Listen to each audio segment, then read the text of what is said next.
democracy is majoritarian ethic. Majority? Yes, the minority have their say. Okay. The majority have their way. That is how it is everywhere in the world. The minority. So you see, we are living in a situation that is democracy, where the minority, who are even very few minority, want to have their way, not their say. How does that become a democracy? In a democracy, it's a number game. If there are 360 people in the House of Rep and 20 people walk out, they are insignificant. Okay. They are the least of the Nigerians. So the 300 people who are sitting down in the chambers, are they not Nigerians? This is suit business landscape. Now, we also have this one. ICOV Media says Nigeria needs to get things right this time. Why can't we have a free and fair election? Quite interesting. So, Doctor, before you came in, we were talking about the new bill, or the bill that has been debated for so long, that has been signed into law. We woke up and we found out that President Tinubu has signed the bill into law. Quite similar to what happened during late President Muhammadu Buhari, when he woke up one day and removed Onohe. And but what's your thoughts on this? Well, you see, the truth is that sometimes I wonder when people say Nigerians, and I'm asking, am I part of the Nigerian? Is it only opposition parties that are Nigerians? You see, because when you take a deep dive into the things that you see around us, all these people say Nigerians are on the street. Nigerians are asking.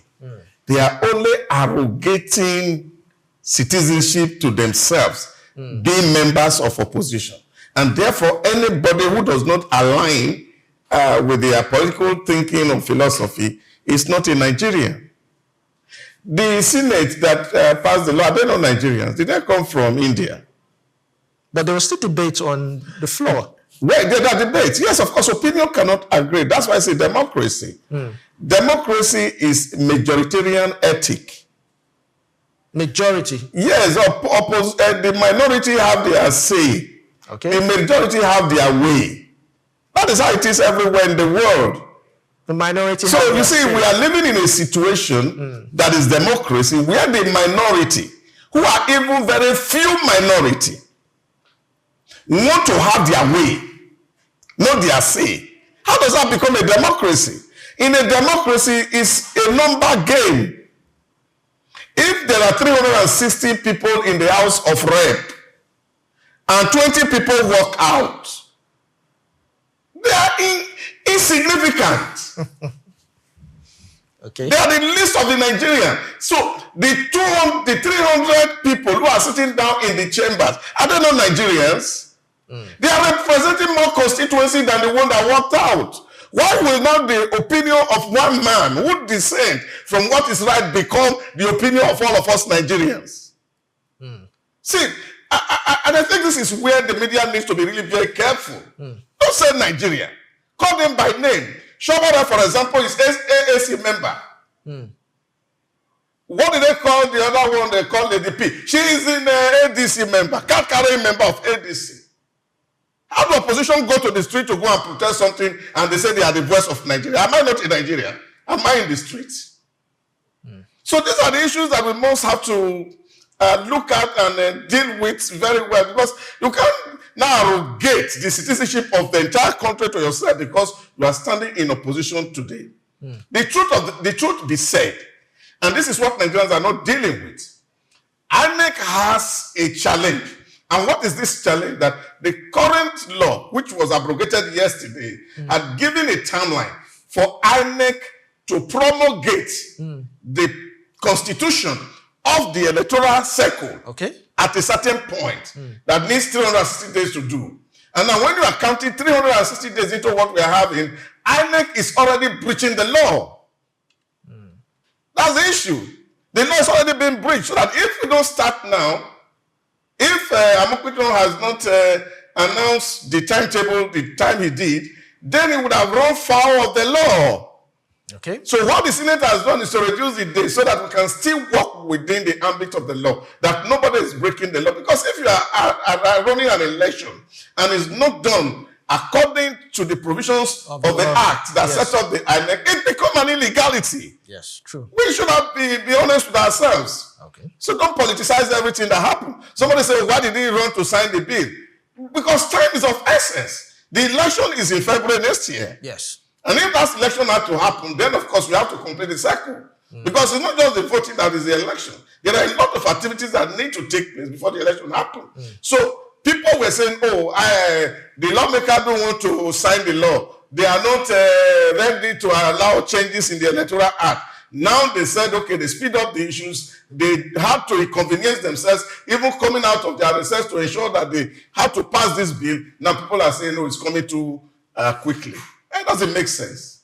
All right. So, Doctor, do you think we would ever get to that point where we would have electronically transmitted elections? You see, it's again a matter of semantics. When people are saying you want a real-time transmission, or whether you want a transfer or whatever. You see, what is here is just the fact that we are all suspicious about ourselves. And the truth that we are not telling ourselves is what is very simple. We are not voting electronically. And as long as we are not voting electronically, there cannot be real-time transmission.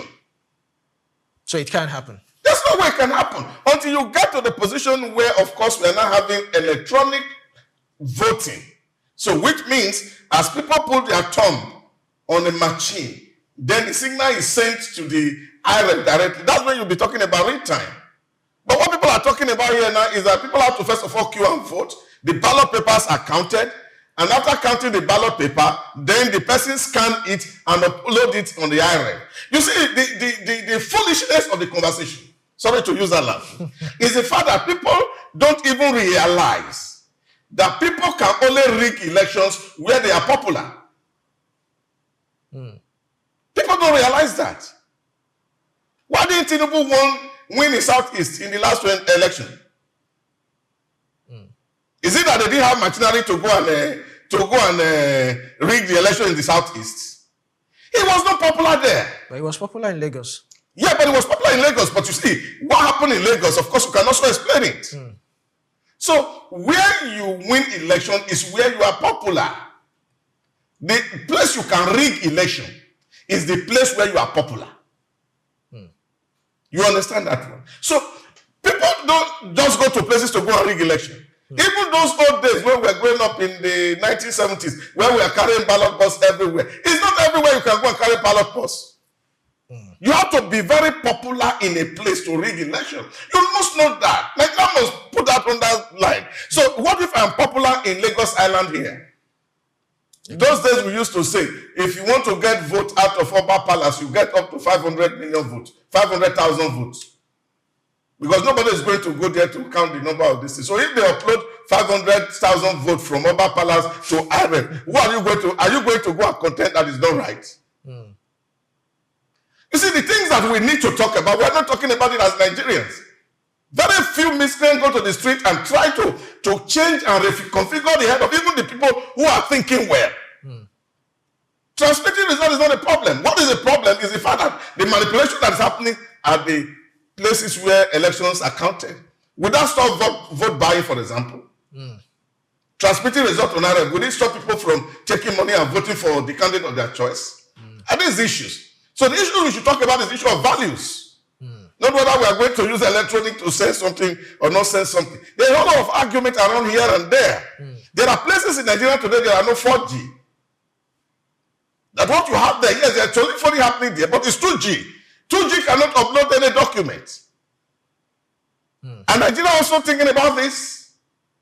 That as we are talking about broadband penetration in Nigeria is 46%. So what happened to this 54% of the population that don't have broadband? Are they going to be disenfranchised? You see, we're always looking for excuses to or ways to excuse our failures. Now they are saying, oh, what they want to do is because they want to manipulate it. That's why this thing.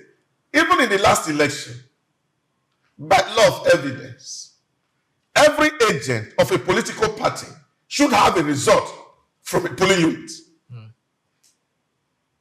So we don't even need to depend on the IREV to determine the outcome of election.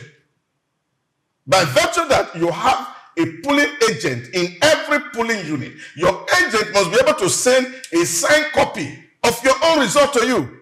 Why do we need the IREV to be able to make election credible? We don't need it. You have a man who is representing your party. 5 parties are participating in this election. All the 5 parties are supposed to sign those elections. What happened? In some places, results are disputed.